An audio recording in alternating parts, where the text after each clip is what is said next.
My dear students, the discussion on adverb clause is going on, and I have already uploaded 8 videos on adverb clause. However, today's topic of discussion is adverb clause of contrast.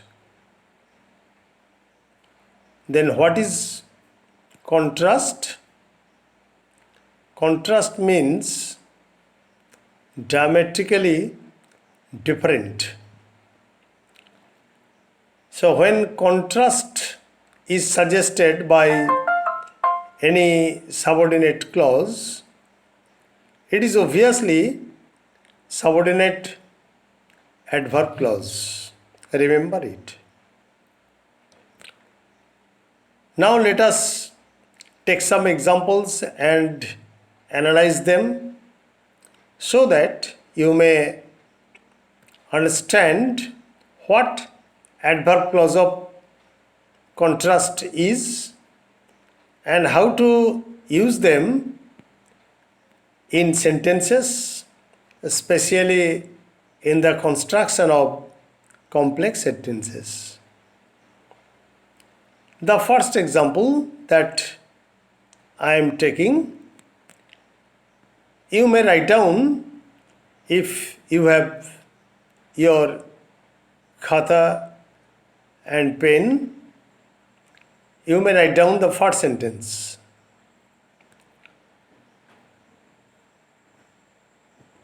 Though he was sick, he attended the meeting. I am repeating the sentence. Though he was sick, he attended the meeting. So what is the contrast? The contrast is that he was sick, but he did not prevent himself from attending the meeting. So number one, the principal clause is he attended the meeting. It is principal clause. And subordinate clause is though he was sick. Subordinate adverb clause modifying the verb attended. Clear? Number two, we did not stop playing although torrential rain flooded the playground.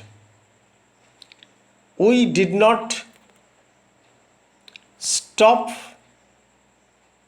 playing. We did not stop playing although torrential rain flooded the playground. Number one, we did not stop playing. We did not stop playing. Principal clause, that is independent clause, and it is the clause on which the subordinate clause depends to express its meaning. So the subordinate clause is although torrential rain flooded the playground. It is subordinate adverb clause and it is the adverb clause of contrast. Modifying the verb did not stop playing. Did not stop playing. Modifying the verb, and it is the verb which is being modified by the subordinate clause. Let us take another example, that is the third example. Even if my father rebuked me for my late rising, I could not change my habit. even if my father rebuked me for my late rising, I could not change my habit. This is the contrast. That means my father rebuked me for the habit of late rising, yet I did not change my habit. So, the principal clause is I could not change my habit. It is the principal clause. And number 2, subordinate clause. Even if my father rebuked me for late rising.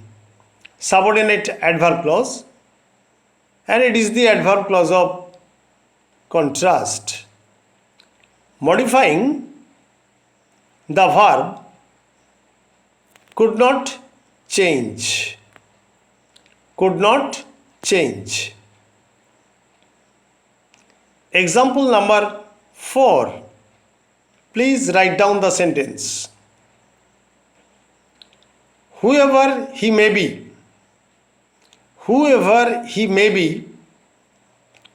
I will not allow him to enter the room. Whoever he may be, I will not allow him to enter the room. So number 1, the principal clause is I will not allow him to enter the room. It is an example of principal clause, and it is the clause on which the subordinate clause depends to express its meaning. Number 2, subordinate clause is whoever he may be. Subordinate adverb clause of contrast. And modifying the verb, I will not allow. I will not allow. Now, let us take the 5th example. Whatever may be the case, he will go unpunished. Whatever may be the case, he will go unpunished. So, the principal clause is number 1, he will go unpunished.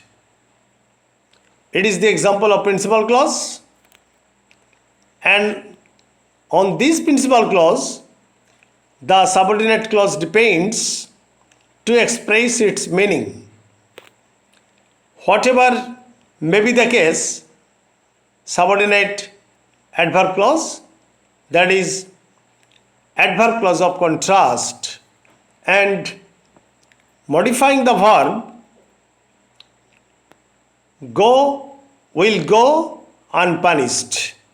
Will go unpunished.